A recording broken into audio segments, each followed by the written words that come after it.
نرمین یہاں آؤ فوراً، وہ لاؤنج میں کھڑا دہاڑ رہا تھا۔ نرمین فوراً کمرے سے نکل آئی تھی، اس کی آنکھوں میں استجاب ابھرا تھا۔ تھوڑی دیر پہلے تو وہ بہت اچھے موڈ میں تھا، اس دن یا خود کو اندر کیوں آنے دیا تم نے، اور مجھے بتایا کیوں نہیں؟ وہ بھائی انہوں نے کہا تھا کہ میں آپ کو نہ بتاؤں، ورنہ کیا؟ بولو اب، منہ کیوں بند کر لیا ہے؟ ورنہ وہ پھر کبھی ہمارے گھر نہیں آئیں گے۔ میں ڈر گئی تھی، ان کے نہ آنے سے ڈر گئی تھی، وہ مدھم سی آواز میں بولی تھی۔ نوح کے جسم کا سارا خون اس کے چہرے پہ سمٹ آیا تھا، اس کا دل ڈوب کر ابھرا تھا، اس کی زبان گنگ بھی تھی۔ اس کے نہ آنے کے ڈر سے اتنا کچھ کر سکتی ہے تو اس کے آنے کے لیے کیا کچھ کرے گی؟ اس خیال نے ہی نوح کو برف کر دیا تھا۔ یہاں آؤ، اس نے خود کو بولتے سنا۔ نرمین مرے قدم اٹھاتی اس کے قریب آ گئی۔ نوح نے نرمی سے اس کو اپنے کاندھے سے لگایا۔ میری بات سنو بیٹے، وہ یہاں اب کبھی بھی نہیں آئے گا، کبھی بھی نہیں، اور تم اب کبھی اس کا انتظار نہیں کرو گی۔ وہ اچھا لڑکا نہیں ہے، تم اس کے بارے میں نہیں سوچو گی۔ وعدہ کرو بھائی سے، وہ نرمی اور محبت سے کہہ رہا تھا۔ نرمین نے معصومیت سے سر ہلا دیا تھا، جبکہ نوح نے اب بھی لب بھینچ رکھے تھے۔ او خدایا، یہ کیا ہو گیا تھا؟ رات کی تاریکی ہر لمحہ بڑھتی جا رہی تھی۔ وہ اب تک خود کو اسی چھت پہ بیٹھا محسوس کر رہی تھی، اس کا ذہن، دل سب وہیں تھے۔ وہ اب رو نہیں رہی تھی، اس کا دل حقیقت قبول کر چکا تھا، اب وہ غم میں تھی۔ اپنی کمرے کی بالکنی میں بیٹھی وہ ہر اس لمحے کو یاد کری تھی جو اس نے اپنے باپ کے ساتھ گزارا، جو اس نے اپنے چچا کے ساتھ گزارا۔ وہ ذرا سخت تھے، کبھی کبھی تلخ بھی ہو جاتے تھے، لیکن وہ اپنے ہی بھائی کا قتل کر سکتے تھے۔ اسے رہ رہ کر تکلیف اٹھ رہی تھی، اسے اپنا دل ڈوبتا محسوس ہو رہا تھا۔ 2 دن سے وہ جس حقیقت کو قبول نہیں کر رہی تھی، وہ آج تھپڑ کی طرح اس کے چہرے پر آ کر لگی تھی۔ دل سے خون رسنے لگا تھا۔ ذلت، رسوائی، باپ کی موت، کیا کیا سہے۔ اس نے سر آسمان کی جانب اٹھایا تھا، اس کی آنکھیں نم ہونے لگی تھی۔ یا اللہ، یہ کیا ہو گیا ہے؟ اس کے لب پھڑپھڑائے تھے، گلابی ہوتی آنکھوں سے آنسو بہنے لگے تھے۔ میں اتنی اچھی مسلمان کبھی نہیں تھی، لیکن میں نے کبھی کسی کا دل نہیں توڑا تھا، میں نے کبھی کسی کے عیب ظاہر نہیں کیے تھے، میں نے کبھی خاندان نہیں توڑے۔ پھر میرا دل کیوں ٹوٹا اللہ؟ میں کیوں رسوا ہوئی؟ میرا خاندان کیوں چھوٹ گیا؟ میرے اپنے مجھ سے کیوں الگ ہو گئے؟ اس کی آواز ہلکی اور زکام زدہ تھی۔ میرا باپ، وہ تو بہت اچھا انسان تھے اللہ، کوئی ان کو قتل کیسے کر سکتا ہے؟ ان کا بھائی، میرے چچا وہ قتل کیسے کر سکتے ہیں اللہ؟ میں کیا کروں؟ کہاں جاؤں؟ میرے دل میں شدید درد ہے اللہ، مجھے صبر دے، میرے بھائی کو صبر دے، میرے بھائی کو۔ وہ کہتے کہتے رکی تھی، ٹھٹکی تھی، اٹھ کھڑی ہوئی تھی۔ اس کا بھائی اب بھی وہاں تھی، اس کے باپ کی قاتلوں کے قریب۔ یا اللہ، اس کا بھائی۔ وہ آنکھوں کو خشک کرتی لڑکھڑاتے قدموں سے کمرے کے باہر آئی تھی۔ ہر چیز جیسے سلو موشن میں ہو رہی تھی۔ وہ سیڑھیاں اتر رہی تھی، وہ پیر کہیں رکھ رہی تھی اور پڑھ کہیں رہا تھا۔ اب وہ پتھریلی روش پر چلتی بیرونی دروازے کی طرف جا رہی تھی۔ اس کے پیروں میں جوتے نہیں تھے، اس کے سر پہ دوپٹہ نہیں تھا، اس کا دل و دماغ صرف ایک جگہ تھا، اس کا بھائی۔ اس کے باپ کے قاتلوں کے قریب تھا، بے حد قریب۔ اس کی آنکھوں کے آگے سارے منظر دھندلے پڑ رہے تھے، اس کا چہرہ گیلا تھا، نہ جانے کیوں۔ وہ اب دروازہ کھول رہی تھی، کوئی اس سے کچھ پوچھ رہا تھا، اس کا چہرہ بھی دھندلا تھا۔ وہ شاید عمر کا کوئی ملازم تھا۔ حالے نے ہاتھ کے اشارے سے اس کو دروازہ کھولنے کا کہا۔ اس کی زبان جیسے مفلوج ہو گئی تھی۔ وہ آدمی اب بھی اس سے کچھ کہہ رہا تھا، حالے نہیں سن رہی تھی، وہ کچھ بھی نہیں سن رہی تھی۔ اس کی سماعتوں میں ایک ہی فکرہ گونج رہا تھا، آپ کے بچوں کو مر جانا چاہیے بھائی۔ اس کی آنکھوں میں ایک ہی منظر تھا، اس کے باپ کا ہسپتال کے بیڈ پہ پڑا بے جان وجود، اسے باپ سے زبردستی سائن لیتا اس کا چچا۔ اسی وقت اسے عمر اپنے قریب آتا دکھائی دیا۔ وہ کچھ پریشان سا تھا، حالے کو دیکھ کر فکر مندی سے اس کے قریب آیا۔ وہ اس سے اب کچھ پوچھ رہا تھا، گھر حسن چلو، میرے گھر، میرے بھائی۔ اس کو الفاظ ٹوٹے پھوٹے تھے، اس کی زبان بے رب تھی۔ عمر نے تفکر سے اس کو دیکھا تھا اور پھر نیچے جھکا تھا، اپنے جوتے اتار کے باری باری اس کے پیروں میں ڈالے تھے۔ وہ ساکن کھڑی رہی۔ اوکے ایزی ہو جائے، ہم چل رہے ہیں، میں ساتھ چل رہا ہوں۔ وہ کھڑے ہوتے ہوئے اس کو تسلی دے رہا تھا، گارڈ سے کچھ کہہ رہا تھا۔ حالے نے آنکھیں بند کر کے کھولی تھی، رکے ہوئے آنسو بہہ نکلے تھے، منظر صاف ہوا تھا۔ وہ اب عمر کے ساتھ گاڑی میں بیٹھی تھی، وہ بار بار نظریں موڑ کر اس کو دیکھتا تھا۔ وہ نہیں دیکھ رہی تھی، اسے کچھ دکھائی نہیں دے رہا تھا، اسے اپنے بھائی کے پاس جانا تھا، جلد از جلد۔ ہارون شاہد گاڑی کی چابی ہاتھ میں لے نیچے جا رہا تھا جب نوال بیگم نے اس کو روک لیا تھا۔ آج اس نے سادی سی پوری شلوار قمیض پہن رکھی تھی، گرے آنکھوں میں اداسی تھی۔ اگر آج حالے اس کے ساتھ ہوتی تھی، اس کی پینٹنگ دیکھ کر کتنی خوش ہوتی، وہ بس سوچ ہی سکا تھا۔ کہاں جا رہے ہو تم؟ نوال اس کو دیکھتے ہوئے پوچھ رہی تھی۔ بہت ضروری کام ہے، وہیں جا رہا ہوں، اس نے بہانہ بنایا تھا، اور یہ ضروری کام یقیناً حالے سلطان ہوگی۔ ان کے لہجے میں طنز نہیں تھا، وہ بس پوچھ رہی تھی۔ نہیں ماما، میں اس کا سامنا نہیں کر سکتا، اس کو بہت تکلیف دی ہے میں نے اس اس کو وقت دینا چاہتا ہوں اور وہ اس وقت بہت بڑے غم میں ہے۔ میرا جانا ٹھیک ہوگا بھی نہیں، وہ ہائپر ہو جائے گی، وہ خود کو نقصان پہنچا لے گی۔ میں اس سے معافی مانگنا چاہتا ہوں لیکن مجھے لگتا ہے یہ وقت نہیں ہے مناسب۔ تمہیں کس نے کہا کہ تم اس سے معافی مانگو جا کر یا پھر اس کے تمہیں بلانے کا انتظار کرو؟ کون کہتا ہے اسے وقت؟ وہ سنجیدگی سے کہہ رہی تھی۔ کیا مطلب؟ وہ متعجب ہوا۔ دوست کی خوشی میں اس کی مرضی سے جاؤ لیکن دوست کے غم میں اپنی مرضی کے بغیر بھی جاؤ۔ وہ دھکا دے کر نکالے تب بھی جاؤ، وہ گالیاں دے تو سنتے رہو، وہ مارے تو مار کھا لو کیونکہ وہ غم میں ہے اور غم سوچنے سمجھنے کی صلاحیت چھین لیتا ہے۔ اگر غم کو سنا نہ جائے تو وہ ناسور بن جاتا ہے اور ناسوروں کے ساتھ زندگی بہت مشکل ہو جاتی ہے۔ بیٹے، اپنے مفاد اپنی معافی کے لیے مت جاؤ، اس کے دل کو ہلکا کرنے کے لیے جاؤ، اس کو سننے کے لیے جاؤ۔ ہارون نے تلخی سے سر جھٹکا تھا۔ آپ کو لگتا ہے مجھے سنائے گی؟ وہ مجھ سے بات کرے گی، وہ مجھ سے نفرت کرتی ہوگی۔ نہ سنائے نہ کہے، کچھ نہ تم کچھ کہو۔ دوست کی مصیبت یا غم میں اس کے ساتھ بیٹھنا بھی بہت ہوتا ہے۔ وہ بولے نہ بولے، اس کو ایک آسرا ہوگا، ایک سہارا ہوگا۔ میرے پاس میرا دوست ہے۔ بیٹے، دوستوں سے نفرت نہیں کی جاتی، اور کر رہے ہو تو کبھی سچی دوستی ہی نہیں کی ہوگی۔ آپ کا دوست وہ واحد انسان ہوتا ہے جو آپ کے ساتھ غلط بھی کر دے تو آپ خود کو سمجھاتے ہو، تسلی دیتے ہو کہ اس کی کوئی مجبوری ہوگی، کوئی وجہ ہوگی۔ آپ کبھی اس کو بلیم نہیں کرتے ہوگے تو اس کے منہ پہ، لیکن دل میں نہیں۔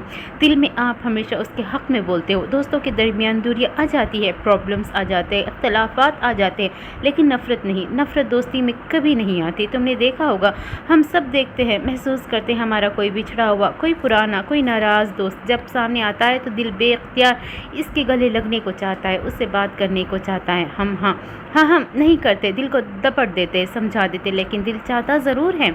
مطلب وہ مجھ سے نفرت نہیں کرتی ماما، میں اس کو سن لوں گا، وہ جو کچھ کہے گی، وہ جو بھی بولے گی، میں سب سن لوں گا، بس وہ ایک بار مجھے خود کے قریب تو آنے دے۔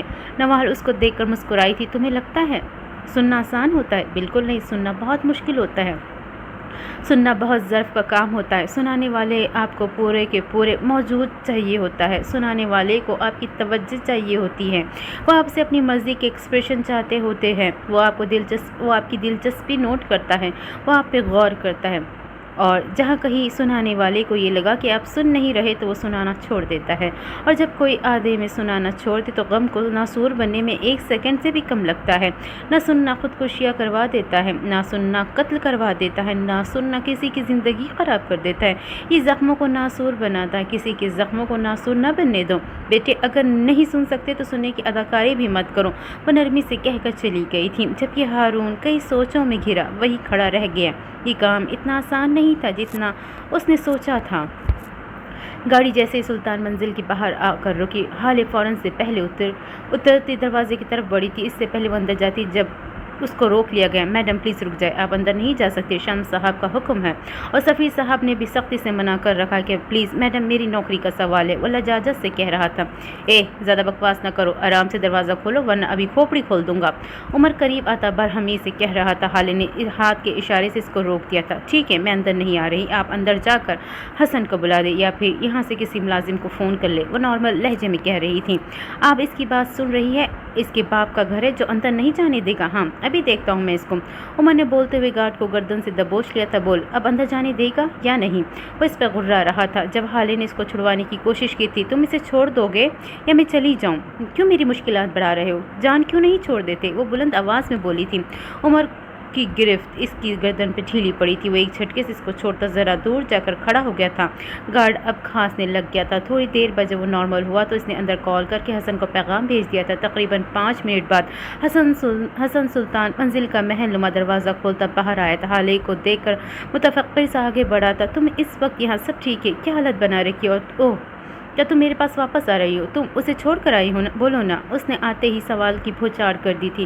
حالے خاموش رہی۔ حسن کی نظر اس کے کندھے سے ہوتی ذرا فاصلے پہ کھڑی عمر حیات پہ گئی تھی۔ اس کی آنکھوں کی جوت بجھ گئی تھی۔